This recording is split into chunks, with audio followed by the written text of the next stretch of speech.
Hello दोस्तों, नमस्कार। स्वागत है आपके अपने यूट्यूब चैनल संजय टेक्निकल @21 में। आज की इस वीडियो में हम UP triple SC boring technician 2022 का जो एग्ज़ाम हुआ था उसके क्वेश्चंस का डिस्कशन करने वाले हैं।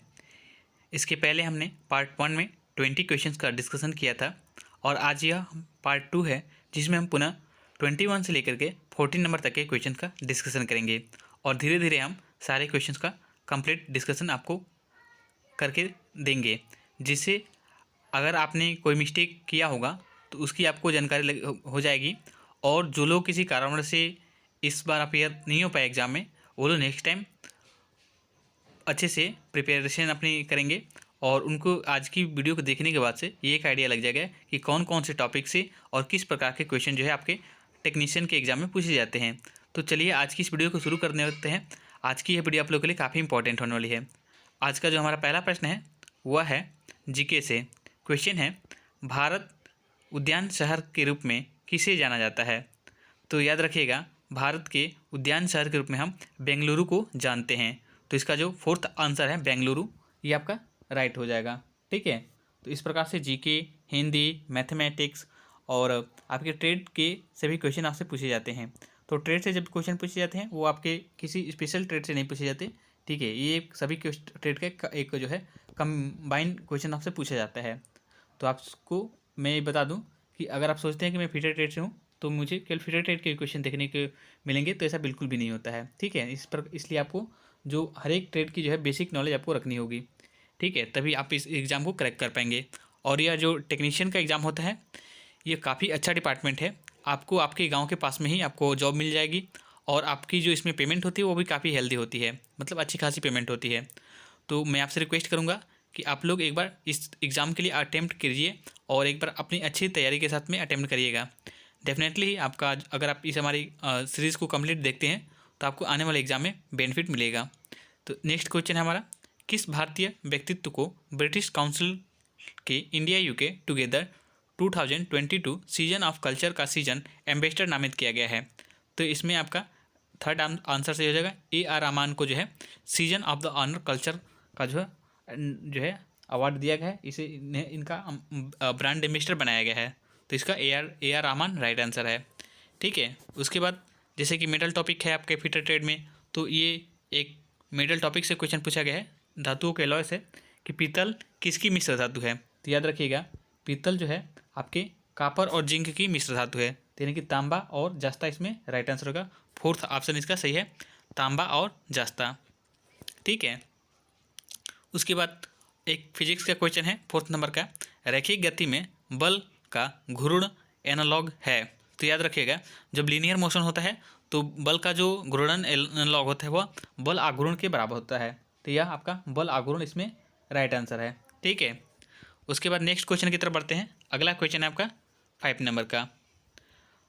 5 नंबर क्वेश्चन है फिर आपके केमिस्ट्री से। ठीक है, तो याद रखिएगा, अधातु ऑक्साइड बनाती हैं। क्वेश्चन पूछा गया है कि अधातु जो होती है ऑक्साइड बनाती है जो है, तो जो अधातुएँ होती हैं वो आपके अम्लीय ऑक्साइड बनाती हैं या आपके जो न्यूट्रल जो होते हैं ऑक्साइड होते हैं। ठीक है, तो यह या तो जो अधातुएँ होती हैं आपकी किस प्रकार की ऑक्साइड बनाती हैं, एसिडिक यानी कि अम्लीय या नेचुरल।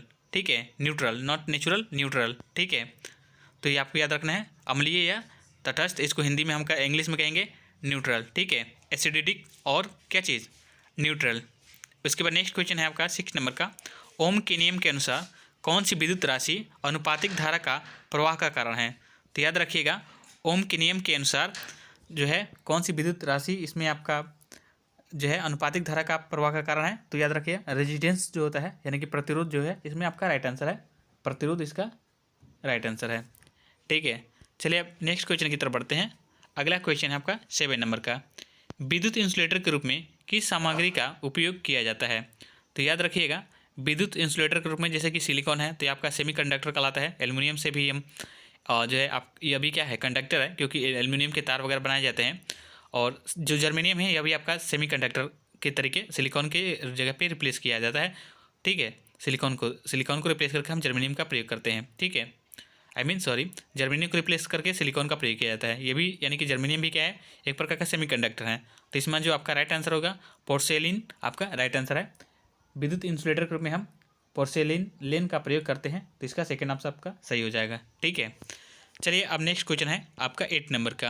8 नंबर क्वेश्चन है तार का प्रतिरोध, ठीक है, किसके व्युत्क्रमानुपाती होता है, यानी कि जो वायर होता है आपका, इसका रेजिस्टेंस जो है किसके रेसिप्रोकल होता है। तो याद रखिएगा, ये वायर होता है यह इसके अनुप्रस्थ काट के क्षेत्रफल के व्युत्क्रमानुपाती होता है। तो इसमें आपका पहला ऑप्शन ही सही हो जाएगा, इसके अनुप्रस्थ काट के क्षेत्रफल के बराबर। ठीक है, नेक्स्ट क्वेश्चन की तरफ बढ़ते हैं। नेक्स्ट क्वेश्चन आपका 9 नंबर का। 9 नंबर क्वेश्चन है यदि एक प्रतिरोध को श्रेणी क्रम में जोड़ा जाए तो परिपथ के कुल प्रतिरोध मान में क्या परिवर्तन होगा। ठीक है, तो याद रखिएगा, यदि प्रतिरोध को श्रेणी क्रम में जोड़ाता है, ठीक है, श्रेणी क्रम और समानांतर क्रम, ठीक है, ये आपको दो प्रकार से जो है आपके कनेक्शन किए जाते हैं। तो याद रखिएगा, जब प्रतिरोध को श्रेणी क्रम में जोड़ा जाता है तो परिपथ के कुल प्रतिरोध के मान में कोई परिवर्तन नहीं होता है। तो यह क्या होता है, जो स्टेबल रहता है या कंसिस्टेंट रहता है। ठीक है, तो ये आपका वही रहता है, नो चेंज, आपका इसमें सेकेंड ऑप्शन आपका सही है। ठीक है, चलिए नेक्स्ट क्वेश्चन की तरफ मूव करते हैं। नेक्स्ट क्वेश्चन आपका 10 नंबर का। 10 नंबर क्वेश्चन है आपका विद्युत धारा की इकाई क्या है। तो याद रखिएगा, विद्युत धारा की जो यूनिट होती है, ठीक है, तो यह होती है एम्पियर। तो एम्पियर आपका इसमें राइट आंसर हो जाएगा, थर्ड ऑप्शन इसमें आपका सही है, एम्पियर। ठीक है, तो अलग अलग आपके जो जैसे कि टॉपिक हैं ये, तो उनके यूनिट से भी क्वेश्चन आपसे पूछे जाते हैं। जैसे फिजिक्स हो गया, ठीक है, तो फिजिक्स के मैक्सिमम जो क्वेश्चन पूछे जाते हैं आपके यूनिट से ही पूछे जाते हैं। तो यूनिट टेप जो है आपके टॉपिक को अच्छे से जो है कंसेप्ट उसका क्लियर कर लेना है। इसके साथ ही अगर आप ट्रेड से हैं किसी, तो आपके जो बेसिक यूनिट के जो क्वेश्चन है, जैसे कि 1 मीटर बराबर कितना होता है, 1 इंच बराबर कितना मिलीमीटर होता है, तो ये सब क्वेश्चन आपको आने चाहिए। ठीक है, चलिए नेक्स्ट क्वेश्चन की तरफ बढ़ते हैं। नेक्स्ट क्वेश्चन आपका 11 नंबर का। 11 नंबर क्वेश्चन पूछा गया था, किस तत्व की अंतिम कक्षा में केवल 1 इलेक्ट्रॉन होता है। तो याद रखिएगा, इसमें आपका जो है एल्युमिनियम आपका राइट आंसर है। एल्युमिनियम की अंतिम कक्षा में केवल 1 इलेक्ट्रॉन होता है। ठीक है, तो ये आप याद रखेंगे। चलिए नेक्स्ट क्वेश्चन की तरफ बढ़ते हैं। आप अगला क्वेश्चन है आपका 12 नंबर का। ये सेफ्टी से क्वेश्चन पूछा गया है। असुरक्षित काम करने की आदतों में हमेशा यह नुकसान होता है, यानी कि जब आप कार्य करते समय वर्कशॉप में सेफ्टी जो इक्विपमेंट्स हैं उनको नहीं पहनते हैं, या जो सेफ्टी इंस्ट्रक्शन है उनको नहीं फॉलो करते हैं, तो किस प्रकार का जो है हमें नुकसान झेलना पड़ता है। तो याद रखिएगा, इससे हमें क्या होता है, हम क्या होते हैं व्यक्तिगत, यानी कि पर्सनल, हमें क्या होता है चोट पहुँचती है। ठीक है, तो इसमें आपका जो थर्ड ऑप्शन है व्यक्तिगत चोट हमें आ सकती है। ठीक है, अगर हम क्या करते हैं, जो सेफ्टी इंस्ट्रक्शन है उसको फॉलो नहीं करते हैं, या जो सेफ्टी इक्विपमेंट्स है पीपीई है उसको हम नहीं पहनते हैं, तो हमें क्या होगा, हमें चोट लग सकती है, यानी कि व्यक्तिगत चोट का यह कारण है। ठीक है, नेक्स्ट क्वेश्चन है आपका 13 नंबर का। विद्युत ऊर्जा ई की गणना करने का सूत्र क्या है। तो याद रखिएगा, विद्युत ऊर्जा की गणना करने का सूत्र होता है E equal to power into समय। तो ये आपका पहला ही ऑप्शन सही हो जाएगा, ई बराबर पावर गुणे समय। ठीक है, चलिए अब नेक्स्ट क्वेश्चन की तरफ बढ़ते हैं। नेक्स्ट क्वेश्चन आपका 14 नंबर का। और 14 नंबर क्वेश्चन है आपका, एक सिलिकॉन परमाणु में कितने संयोजित इलेक्ट्रॉन होते हैं। तो याद रखिएगा, एक सिलिकॉन परमाणु में, ठीक है, आपके 14 जो होते हैं आपके संयोजी इलेक्ट्रॉन होते हैं। ठीक है, तो आपका 14 आपका जो है सही आंसर हो जाएगा। ठीक है, नेक्स्ट क्वेश्चन आपका 15 नंबर का। गंभीर रक्तस्राव के मामले में क्या तत्काल कार्रवाई की सलाह दी जाती है। तो जैसे कि किसी की वर्कशॉप में जो है अक्सर जो है एक्सीडेंट होते रहते हैं। ठीक है, क्योंकि बहुत से ऐसे लोग हैं जो सेफ्टी इक्विपमेंट्स है उसको नहीं पहनते हैं, या सेफ्टी जो इंस्ट्रक्शन है उसको नहीं फॉलो करते हैं। ठीक है, या कभी कभी क्या होता है कि सारी चीज़ों को ध्यान में रखते हुए भी हम कार्य करते हैं, फिर भी हमें किसी न किसी दूसरे व्यक्ति के अगर कोई उसको फॉलो नहीं करता हो तो एक्सीडेंट हो जाता है। तो इस कंडीशन में अगर ब्लीडिंग शुरू हो जाए तो हमें क्या करना चाहिए, तो जहाँ से ब्लीडिंग हो रही है वहाँ पे हमें क्या करना चाहिए, प्रेशर से दबाना चाहिए। ठीक है, कुछ समय के लिए, ताकि वहाँ की जो ब्लीडिंग है वो थोड़ी देर के बाद रुक जाए। ठीक है, तो हम पे क्या करना चाहिए, इसका राइट आंसर हो जाएगा थर्ड नंबर का, घाव पर दबाव डालना। ठीक है, जहाँ से ब्लीडिंग हो रही है। तो ये आप ये याद रखिएगा, 15 का थर्ड ऑप्शन सही है। चलिए नेक्स्ट क्वेश्चन की तरफ बढ़ते हैं। नेक्स्ट क्वेश्चन आपका 60 नंबर का।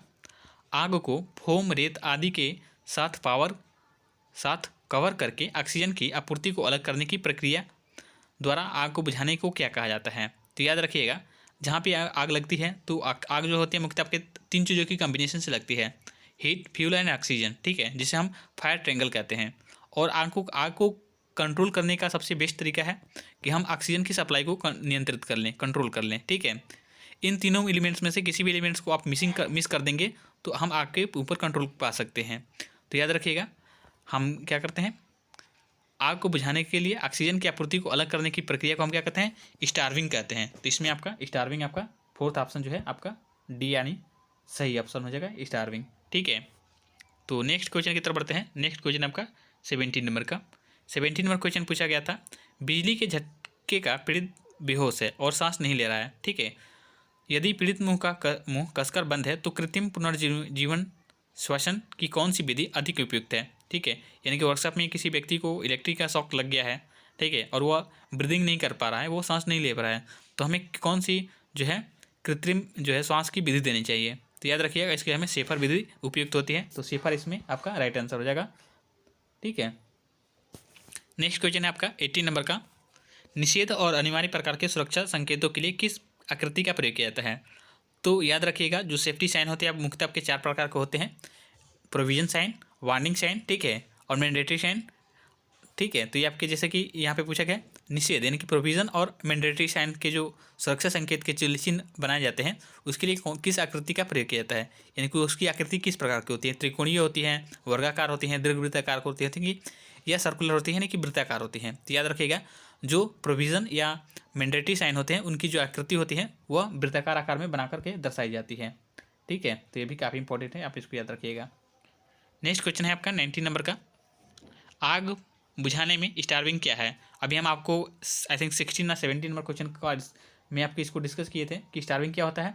तो आग लगी है और आग से ऑक्सीजन की सप्लाई को क्या करना, रोकना। तो इसमें आपका फोर्थ ऑप्शन आपका कैसे हो जाएगा, ऑक्सीजन की सप्लाई को रोकना, आग में ऑक्सीजन की आपूर्ति को रोकना, इसी को हम क्या कहते हैं, स्टार्विंग कहते हैं। ठीक है, नेक्स्ट है 20 नंबर क्वेश्चन, एक ईंधन के रूप में गैस और तरल गैस से जुड़ी आग को किस में वर्गीकृत किया गया है, किस ग्रुप में वर्गीकृत किया गया है। ये आप होना चाहिए था, लेकिन थोड़ा सा यहाँ पे टाइपिंग मिस्टेक है, तो आप लोग मैनेज कर लीजिएगा। और ये काफ़ी बेसिक क्वेश्चन है, तो आई थिंक आपको काफ़ी अच्छे से पता भी होगा कि जो आग होती है उनको मुख्यतः 4 भागों में बांटा गया है, class A, class B, class C और क्लास डी में। ठीक है, और जो आग गैस या तरल से पदार्थ से लगती है उन्हें हम क्लास सी में रखते हैं। ठीक है, जो कि आग किसी सॉलिड पदार्थ से लगती है उसे ए में रखते हैं, जो लिक्विड से लगती है उन्हें बी में रखते हैं, गैस से लगी हुई आग को क्लास सी में रखते हैं, और जो इलेक्ट्रिक की शॉर्ट सर्किट से आग जो लगती है उसे हम क्लास डी में रखते हैं। तो इसमें क्वेश्चन पूछा गया 20 नंबर का, ईंधन के रूप में गैस और तरल से। ठीक है, तो इसका ऑप्शन जो है आपका सी सही हो जाएगा, गैस से लगी हुई आग को हम क्लास सी में रखते हैं। ठीक है, और इसे बुझाने के लिए हम ड्राई पावर एक्सटिंग्विशर का प्रयोग करते हैं। तो आज की इस वीडियो में हम अगेन 21 से लेकर 40 नंबर तक के क्वेश्चन का डिस्कशन किया है। आई होप वीडियो आपको अच्छी लगी होगी, और आज की इस वीडियो के माध्यम से आपको ये आइडिया लग गया होगा कि टेक्नीशियन में जाने के लिए कौन कौन से टॉपिक को पढ़ना अनिवार्य है और किस प्रकार के क्वेश्चन आपके एग्जाम में पूछे जाते हैं। आई होप वीडियो आपको अच्छी लगी होगी, और वीडियो के माध्यम से आपने आज की वीडियो के माध्यम से आपने बहुत सारी चीज़ें सीखी होगी। और वीडियो अच्छी लगी हो तो प्लीज़ वीडियो को लाइक कर, चैनल पर पहली बार विजिट करें तो चैनल को सब्सक्राइब कर लीजिएगा। आज की इस वीडियो में इतना ही, मिलता है नेक्स्ट वीडियो में, तब तक के लिए धन्यवाद और जय हिंद।